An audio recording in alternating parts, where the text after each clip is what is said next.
Hey everyone, I'm Mine, and this is set 71425, Diddy Kong's Minecart Ride expansion set from the LEGO Super Mario theme. This set contains 1,157 pieces, 4 buildable LEGO Super Mario characters, and it retails for $109.99 in the US, as well as $104.99 in most places in Europe. This set does not officially release until August 1st, 2023, but it was set to be early by the LEGO Group through the LEGO Ambassador Network, but all opinions expressed in this video are my own. Real quickly, I want to mention that I'm doing early reviews of all the summer 2023 LEGO Mario sets, so if you're enjoying my reviews and you want to see more, make sure to leave a like on this video, subscribe to the channel if you're new, and let me know in the comments which set you want to see an early review on next. But now, with all that being said, let's get into the review. So here's Diddy Kong's Minecart Ride, and it is one of the biggest sets of the entire wave. I have to say though, once again, this set does actually kind of feel worth its price to me. Maybe I'm just super jaded because there's been so many overpriced sets recently. But I don't know, $110 for this, you do get a lot here, both in terms of piece count and physical size. This kind of feels like what it should be, which does make me happy to see considering how much LEGO has been overpricing their stuff recently. But yeah, of course you can see the main build of this set is this giant minecart track at the back, but then there's also this cave entrance at the front and this plane, and there's genuinely a lot to do, so let's go through all of it. So we'll start on the outside right here before we even get to the cave and the minecart and everything. Here you can see there's a giant buildable figure of Funky Kong, as well as his plane, which has like a little shop in it. Starting with Funky Kong though, this is an incredible figure that I never expected to get. As much as I want like LEGO Mario minifigures, I don't know, the fact that we have so many brick built characters is so cool, and Funky Kong is just such a wacky character, but they captured him absolutely perfectly. He just has so much personality. I guess we could start by taking a look at his figure up a little bit closer. You can see he has a printed part for his sunglasses, and then he uses the same exact mouth design that the Donkey Kong figure uses in another set. But the thing I really like about this guy is how all of his clothing is actually brick built. They didn't just use printed or molded parts to make it all easier. No, these are all just standard LEGO pieces. The only new parts are the feet and the mouth, but those are also introduced for Donkey Kong, so that helps make this guy feel extra cool. His head connects on with the mini ball joints, so there's a huge range of motion there, and then you can see the arms connect on to mini ball joints too, so you can move them around a bit as well. Legs connect on with Technic pins, so there's a little bit of movement there, and then each individual foot is on a rigid hinge. If you want to get Funky Kong into like the standard 8 pose like Donkey Kong does, you could kinda do it. Doesn't exactly work, but yeah, the shape of the arms and everything was done perfectly. This is an amazing figure all around, and one of my favorite new figures of this wave. In terms of the gameplay with Funky Kong, you can see there's this barcode in front of the platform that he stands on, so you can have your character come over and stand on it, and you'll hear Funky Kong's voice, and then you'll also get a few coins.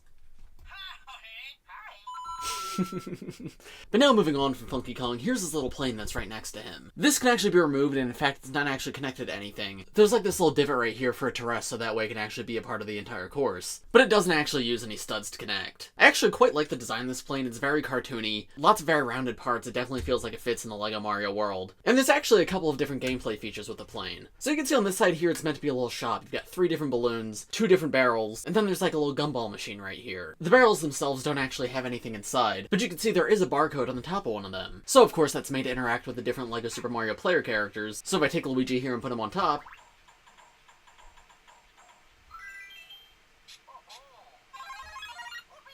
what just happened right there is it shows the 3 different balloons, and each of them gives you a different power-up. So the red balloon's a red mushroom, the green balloon's a green mushroom, and let's see if I can get the blue balloon. Nope, that's red again.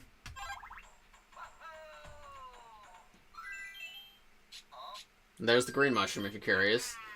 No one make this go a lot faster, let's do all 3 at once. Red balloon, green balloon. Okay, no blue yet. Let's try that again.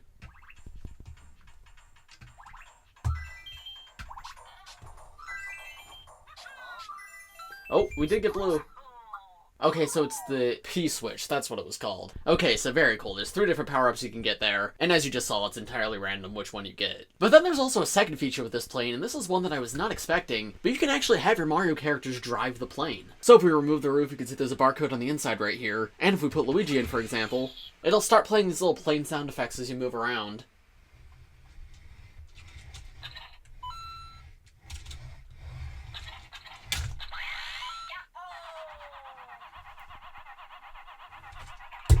And you can see you get some coins as you do, and then you can also have the plane itself take off.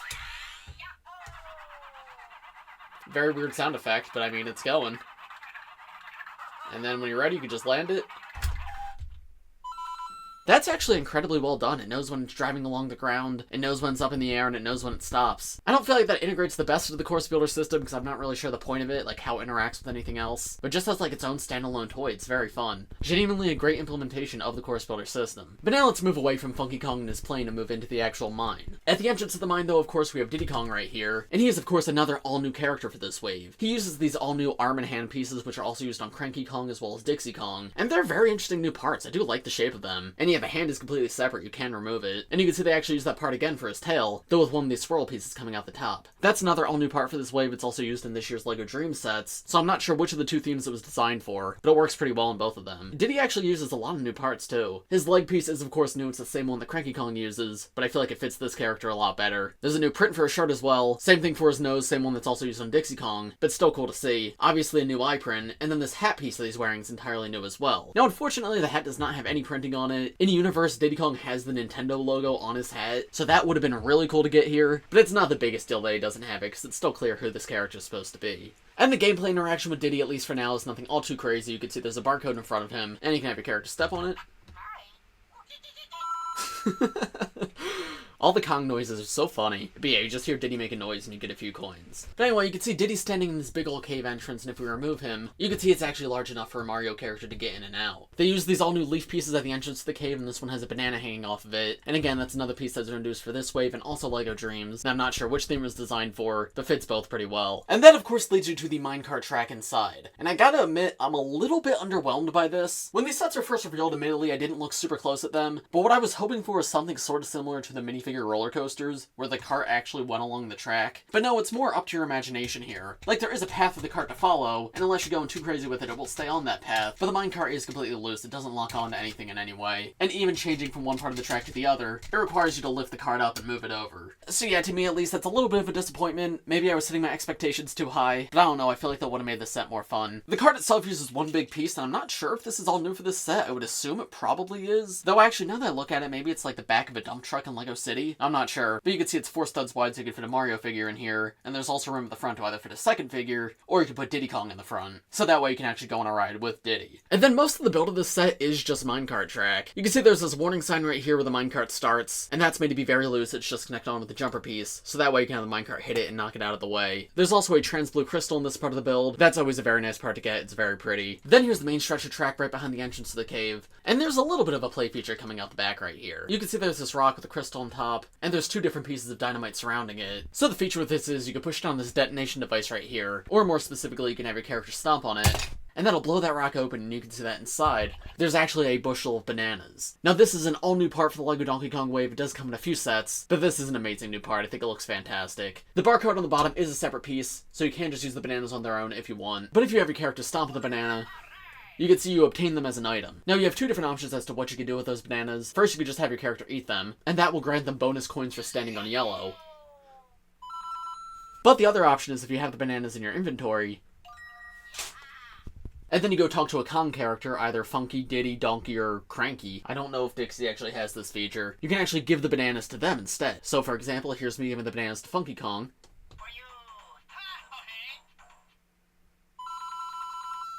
And you get bonus coins for that, as opposed to how many coins you would normally get just for talking to them. Same thing happens with Diddy. This is his tile right here. So if I stand on that,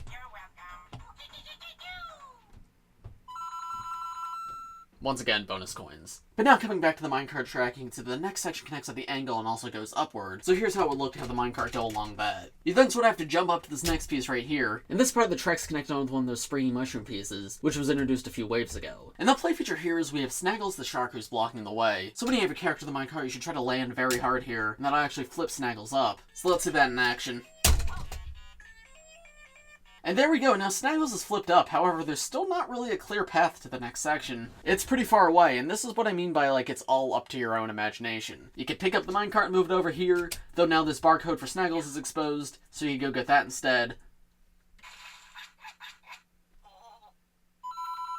and that gives you a few coins. But of course, stopping on that will bring him back down, and then you're just back to where you started. So yeah, I'm not really entirely sure the intended functionality of that. I wish it all connected a little bit better, but it's not a huge deal. Here's a look at Snaggles up closer, and this guy's absolutely adorable. I love his giant eyes at the top and his little teeth. And you can see his jaws in two separate sections, so that way he can actually sort of bite a little bit. He is like built into the terrain of this set, so he's not really intended to be removed. But if you take him off, there's how he looks. You can see he's just got clips at the back. And even though this guy doesn't have any exclusive prints or anything, I am still happy to get him. He's a great expansion to the world. Anyway, now coming to the next section, this is probably my favorite one in the set. There's a little waterfall at the back, and two different pieces of track. This one's oriented completely wrong, and this one's just facing downwards. There's no way to really get to the other side right here. But the way you fix all that is genuinely just very fun, so let me show you. So I got Luigi in the minecart, the music's playing. So I jump over to this section right here, and I have to sort of spin it, and then I push down on this part, and that flips that up, and then I can hop over here and go all the way down. That, of course, uses another one of those same spring pieces, but this time it's able to be rotated. And you can see there's some tactic coming out the front that actually pushes this part up. Genuinely just great motion to all of that. I love it. And then the final part of the track at the end is perhaps a little bit anticlimactic, because it just goes down and ends off here. There are some nice decorations around the sides, for example, 2 more of those blue crystals, and you got a barrel here with a banana and a shovel. But yeah, nothing too crazy going on in this section. Just the same general design that's used everywhere else. And now I guess finally, to end things off with the main build, let me show you the entire track in action. So we'll start the minecart off right here, put Luigi in.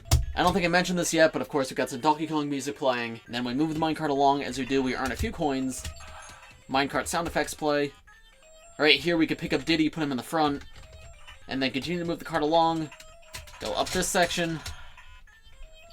Sort of have the ground pound right here. Hard to do a Diddy in the cart. Let's pretend you didn't see that last part, but yeah, you ground pound right here. Then the barcode's revealed, so we stomp on that. Shark comes back, we go back in the minecart. See, that entire section doesn't really make sense to me. Hop over here, spin this, push down, hop up here, and then let go, and then we're done. So all things considered, I'd say it's a very unique LEGO Super Mario course. Definitely not my favorite. There's certainly some fun sections, like I like the waterfall bit in the back. And let's not discount the Funky Kong part at the front, that is pretty good. I like the plane, and obviously being able to talk to both Funky and Diddy's very cool. But yeah, the actual minecart track, to me at least, leaves a little bit to be desired. This is also another LEGO Super Mario set that doesn't really connect super well. All the connections are like too wide, so you may have seen parts of this review where the entire set wasn't there. That's just because I took it apart, because it's easier to show the set piece by piece. And then finally, I have one last thing in this set to talk about, and that is this guy right here. Because this set comes with a mole miner as an enemy to defeat. Actually a very cute build. I like his little nose and the tooth coming down. And you can see he's got a barcode on the back to stomp on him. And of course a little miner's helmet and a pickaxe in his hand. These arms can be moved up and down ever so slightly. And of course you have a character stomp on him.